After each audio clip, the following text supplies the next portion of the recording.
አርሰናልና ፓሪስ ሰን ጀርማ የፍጻሜ ተፋላሚ መሆናቸው ተረጋግጧል። የአውሮፓ ቻምፒየንስ ሊግ ቡዳፔስት ላይ ነው ፍጻሜው የሚደረገው። ትናንትና ባየር ሚኒክና ፓሪስ ሰን ጀርማ ያደረጉት ሁለተኛው የግማሽ ፍጻሜ መልስ ጨዋታ አንድ አቻ ተጠናቋል። በድምር ውጤት ፓሪስ ሰን ጀርማ ለሁለተኛ ተከታታይ ጊዜ የፍጻሜ ተፋላሚ መሆኑን አረጋግጧል። አስቀድሞ ደግሞ አርሰናል በኤምሬስ ድባቡ ድንቅ በሆነው ምሽት 1-0 በሆነ ውጤት አትሌቲኮ ማድሪድን አሸንፎ በድምር ውጤት 2-1 ቀድሞ የፍጻሜ ተፋላሚ መሆኑ ማረጋገጡ ይታወሳል። በዚህም ምክንያት የፍጻሜው ጨዋታ በአምና የግማሽ ፍጻሜ ተፋላሚዎች መካከል ይደረጋል ማለት ነው። አምና እንደምታስታውሱት በሊግ ፌዝ አርሰናል ፓሪስ ሰን ጀርማን አሸንፎ ነበረ። ግን ደግሞ ፓሪስ ሰን ጀርማ ሁልጊዜ ውድድር አምናም ጭምር የውድድር ዓመቱን ሲጀምርና ሲጨርስ አንድ አይነት ቡድን አይደለም። በጊዜ ሂደት ይበልጥ በደንብ እየጠነከረ የሚሄድ ቡድን ነውና ልክ እንደ አምናው ሁሉ ዘንድሮም በተመሳሳይ መልኩ ነው ፓሪስ ሰን ጀርማን ያየ ነው። ሊግ ፌዝ ላይ እንደ አርሰናል አልነበረም። የፈረንሳይ ሊግ አንድ ላይም ጥያቄዎች ነበሩበት፣ ግን አሁን ሁለቱንም ወደሚያሳካበት ደረጃ ላይ መጥቷል።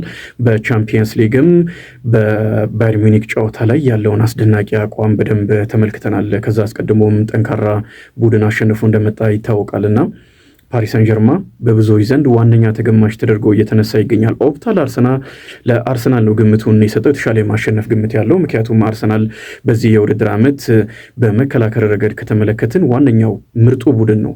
6 ጎሎች ብቻ ናቸው የተቆጠሩበት፣ 10 ጎሎች ላይ ጎል አልተቆጠረበትም። ይሄ በጣም የሚያስደንቅ 9 ጎል ጨዋታዎች ላይ ጎል አልተቆጠረበትም። ይሄ በጣም የሚያስደንቅ ቁጥር ነው።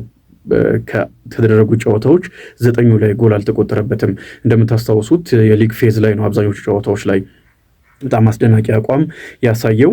የጥሎ ማለፍ ጨዋታዎች ግን አንዱን ጨዋታቻ አንዱን እያሸነፈ ነው የፍጻሜ ተፋላሚ መሆኑን ያረጋግጠው። ከዚህም አንጻር በተለይም ደግሞ በግማሽ ፍጻሜ ባየር ሚኒክ እና ፓሪስ ሰን ጀርማ ያደረጉትን ጨዋታ የተመለከቱ ሰዎች ለፓሪስ ሰን ጀርማ እድል ሰጥተዋል ወይም የማሸነፍ ግምት ሰጥተዋል። ይሄ ትክክል ሊባል የሚችል ይሆናል። አሁን ባለው አቋም ፓሪስ ሰን ጀርማን ግምት የሰጠ ሰው ትክክል አይደለም ሊባል የሚችል አይመስለኝም። በጣም አስደናቂ አቋም ስለሆነ እያሳየ የሚገኘው ከመከላከል ጀምሮ እስከ ማጥቃት ድረስ ሙሉ በሙሉ ስክት ያለ ቡድን ነው። ምርጥ ተከላካዮች አሉት። ይህንን በትናንትናው ምሽት ከባየር ሙኒክ ጋር በተደረገ ጨዋታ ሁለተኛው አጋማሽ ላይ በደንብ ተመልክተናል። ሉዊስ ኤንሪኬ ማጥቃት ብቻ ሳይሆን መከላከል በደንብ እንዴት እንደሚችል ቡድኑ አሳይቶናል። አማካይ ስፍራ ላይ የሚገርሙ ተጫዋቾች ናቸው ያሉት፣ በዛ ላይ አማራጮችም አሉት። ቪቲኒያ አሁን ከምርጥ አማካዮች መካከል ዓለማችን ላይ አንደኛው ነው። እንደዚሁም ደግሞ አብሮት ያለው የሀገሩ ልጅ ጆዋው ኔቬሽ ሌላ አስደናቂ ብዙ እንደውም ያልተወራለት ግሩም ተጫዋች ነው። ማንም ተጫዋች እነዚህን ሁለት ተጫዋቾች በፓሪስ ሰን ጀርማ በኩል ቢያጣምር መሃሉ መከላከሉንም ማጥቃቱንም በደንብ ባላንስ ማድረግ የሚችል ነው እና አጥቂ ላይ ደግሞ የታወቁ ናቸው። ክቫራትስኬሊያ በግራ መስመር በኩል፣ በቀኝ ዱዌ፣ መሀል ላይ ደግሞ ዴምቤሌ። እነዚህ 3 ተጫዋቾች በሚዋልል እንቅስቃሴ አንዱ የአንዱን ቦታ እየሸፈነም ሲጫወቱ ተመልክተናል። እንደ ትናንትናው ደግሞ ልክ የመጀመሪያው ጎል እንደተቆጠረበት ስፔስ ካገኙ የማይምሩ ተጫዋቾች ናቸው። ራሳቸውን በደንብ ስፔስ ክሬት ማድረግ የሚያስችል አቅም ያላቸው ናቸው። በጠባብ ስፔስ ላይ መጫወት የሚያስችል እግር ክህሎት ያላቸው ተጫዋቾች ናቸው። በዛ ላይ ደግሞ ጎል የማስቆጠር አቅማቸው ከፍ ያለ ነው። ክቫራትስኬሊያም ዴምቤሌም ዱዌም ምናልባት የተወሰነ መልኩ ዱዌ ዘንድሮ ከአምናው አንጻር የተወሰነ ቀንሶ ሊሆን ይችላል፣ ግን አሁንም የሚያስደንቅ የአስፈሪ አቋም ላይ ነው የሚገኘውና በዚህ ምክንያት የአምናውንም የሁለቱን ቡድኖች ጨዋታ የተመለከተ ለፓሪስ ሰን ጀርማ የተወሰነ እድል ቢሰጥ ስተት ሊባል አይችልም። በእኔ በኩል በጣም ስተት እየሰሩ ነው ብዬ የማስባቸው ሰዎች ለአርሰናል እጅግ በጣም የወረደ አቋም የሚሰጡ ሰዎችን ነው። አርሰናል በዚህ የውድድር ዓመት በተለይ ያለፈው ወር ላይ መውረድ ታይቶበታል። በእንግሊዝ ፕሪሚየር ሊግም በቦርማውዝ በሜዳው ተሸንፏል፣ በማንቸስተር ሲቲ ተሸንፏል። የእንግሊዝ ፕሪሚየር ሊግ ዋንጫውንም አደጋ ላይ ከቶ እንደነበረ ይታወሳል። ከኤቨርተን ጋር ማንቸስተር ሲቲ ባቻ ውጤት ማጠናቀቁን ተከትሎ ነው አሁን ዋንጫውን የማሸነፍ ግምቱን ወደ ራሱ የመለሰው አርሰናል። ከዛ በኋላ ግን በአርሰናል ቤት ውስጥም ለውጦችን እየተመለከትን መተናል። ከማንቸስተር ሲቲ ጋር ያደረገው ጨዋታ በጣም አሪፍ ነበረ። የአትሌቲኮ ማድሪድም ጨዋታ ለእኔ በብዙዎች እንደተተቸው አይደለም። ብዙዎች ተችተውታል። ከፓሪስ ሰን ጀርማ እና ከባየር ሚኒክ ጨዋታ አንጻር ያንን አስተያየት ቢሰጡ ብዙ ላይገርም ይችላል። ግን ደግሞ ከውጤት አንጻር ከመዘን ነው አርሰናል ምርጥ ተከላካይ እንደ ግለሰብም ተጫዋቾችን ካየናቸው በጣም ግሩም ተከላካዮች ነው። በዛ ላይ ደግሞ እንደ ቡድንም ሲሰራ የመጣ ስለሆነ የቻምፒየንስ ሊጉ ብቻ በቂ ነው። በእንግሊዝ ፕሪሚየር ሊግም ትንሹ ጎል የተቆጠረበት ቡድን ነው አርሰናል። ልክ እንደ ባየር ሚኒክ አይነት ክፍተት የሚሰጥ አይደለም። የጨዋታ ውበቱ በግማሽ ፍጻሜ በሁለቱ ጠንካራ የአውሮፓ ክለቦች በፓሪስ ሰን ጀርማን እና በባየር ሙኒክ እንደተመለከት ነው ላይሆን ይችላል። ግን ከውጤት አንጻር ካየነው አርሰናል ከባየር ሙኒክ በላይ ፓሪስ ሰን ጀርማን የመፈተን አቅም እንዳለው ይሰማኛል። ቅድም እንዳልኩት መከላከሉን በጣም ጠንካራ መከላከል ያለው ቡድን ስለሆነ፣ በዛ ላይ ደግሞ የአምና ሁለተኛውን ጨዋታም እንመልከት። ፓርክ ደ ፕሪንስ ላይ የተደረገ ጨዋታ እነዛን አስደናቂ ኳሶች አሁን የማንቸስተር ሲቲ ግብ ጠባቂ የሆነው ዶናሩማ ባይመልስ ኖሮ በእርግጠኝነት አርሰናል ውጤቱን መለወጥ የሚያስችል አቅም ነበረው። ልዩነቱ የነበረው የተጫዋቾች የግል ጥራት ነው። እንደ ቡድን አርሰናል በጣም አሪፍ ሆኖ ሁሉን ነገር አድርጎ ግን እንደ ዴምቤሌ፣ ክቫራስኬሊያን፣ ዱዌን የመሳሰሉ ተጫዋቾች በእነሱ ደረጃ ጥራት ያላቸው ተጫዋቾች አርሰናል ቤት ውስጥ ያለመኖራቸው ነው። አሉ አሪፍ ተጫዋቾች ግን ጥራታቸው በእነዚህ ተጫዋቾች ደረጃ አይደለም። ያንን ለውጥ በግል ነገሮችን የመለወጡን ነገር ነው አርሰናል አቶ የነበረውና በጣም ዝቅተኛ ግምት ሲሰጡት አንዳንዶች እየተመለከትኩ ነው። ይሄ በፍጹም ስተት ይመስለኛል። ስተት ነው ብዬ ነው የማስበው። አርሰናል አሁንም በአውሮፓ ቻምፒየንስ ሊግ ቡዳፔስት ላይ ፓሪስ ሰን ጀርማን መቀናቀን ይችላል።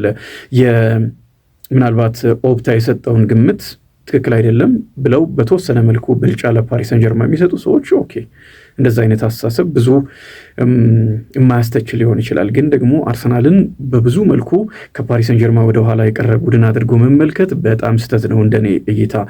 አርሰናልም በዚህ የውድድር ዓመት አጠቃላይ ምናልባት የመጡበትን መንገድ ፓሪስ ሰን ጀርማን የመጣበት ከጥሎ ማለፍ ጀምሮ የመጣበትን መንገድ እንደ ባየር ሙኒክ አይነት ጠንካራ ቡድኖችን እያሸነፈ ስለመጣ ያንን ትክክል በማስተያየት ከአርሰናል ጋር ስፖርቲንግ ሊዝበንን፣ አትሌቲኮ ማድሪድን፣ ባየር ሊቨርኩሰንን ጥሎ ስለመጣ ከተጋጣሚዎች አንጻር ወደ ፓሪስ ሰን ጀርማን የሚያደሉም ካሉ ኦኬ፣ ይህም ሊቀበሉት የሚችል ሊሆን ይችላል። ግን በጣም ዝቅተኛ ግምት ሰጥቶ ፓሪስ ሰን ጀርማን ዋንጫውን እንደሚያሸንፍ አይነት እርግጠኛ ሆኖ በብዙ ልዩነት ልክ አምና ኢንተር ሚላን እና ፓሪስ ሰን ጀርማን እንዳደረጉት አይነት ስሜት መፍጠሩ ትክክል አልመሰለኝም። የኔ እይታ እንደዛ ነው። አርሰናል ጠንካራ ተፎካካሪ እንደሚሆን ገምታለሁ። ግምት እንኳን ሲሰጥ በ50 ቤትና በ40 ቤት ውስጥ እንደዛ አይነት ግምት የሚሰጡ ሰዎች ኦኬ ለመቀበል ይቻል ይሆናል። ግን አርሰናልም ብዙ የማሸነፊያ መሳሪያዎች ያሉት ቡድን መሆኑ መዘንጋት የለበትም። በተለይ ደግሞ የፕሪሚየር ሊጉ ተጠናቆ ስለሚሆን ፕሪሚየር ሊጉን ዋንጫ አሸንፎ ከሆነ ይበልጥ ለፓሪስ ሰን ጀርማን አርሰናል አስቸጋሪ ሆኖ እንደሚመጣ ገምታለሁ። ሙሉ በሙሉ አርሰናል ላይ ያለው ጫና ተገፎ ነው ወደ ቻምፒየንስ ሊግ ዋንጫ የሚያምራው።